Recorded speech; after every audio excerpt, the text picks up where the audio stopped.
आपके घर में पितृदोष है, आपको ऐसा महसूस होता है, आपको लगता है, तो किसी भी नवरात्रि के पहले जो अमावस्या पड़ती है,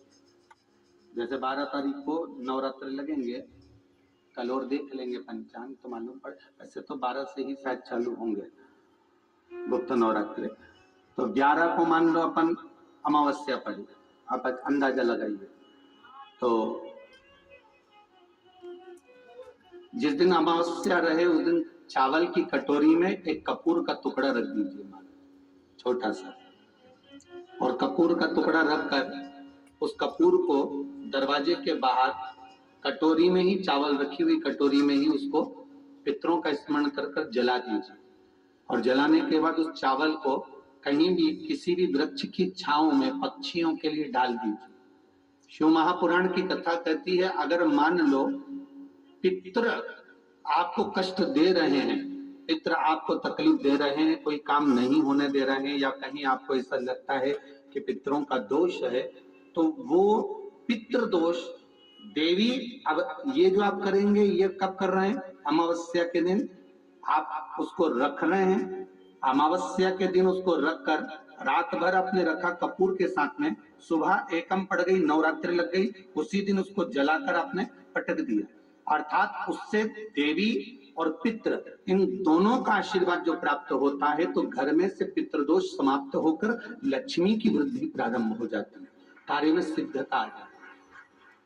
अच्छा, आप लोगों को मालूम होगा जिनके यहाँ पर देवी जी बैठती है या कलश की स्थापना होती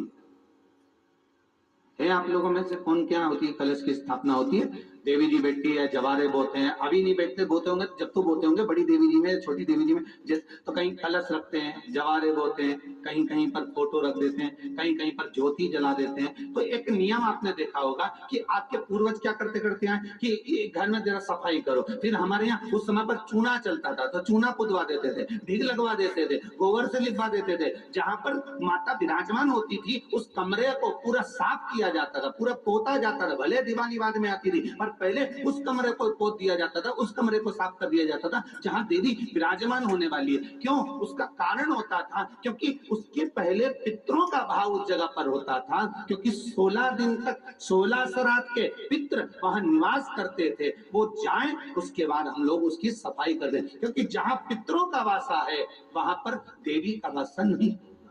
प्रवेशता नहीं कर पाए, प्रविष्टता नहीं थे।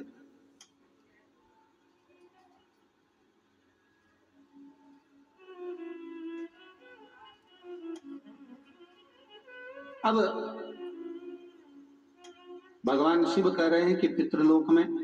मैं स्वतः जाऊंगा और मैं जाकर निमंत्रण पत्रिका उनको प्रदान करूंगा।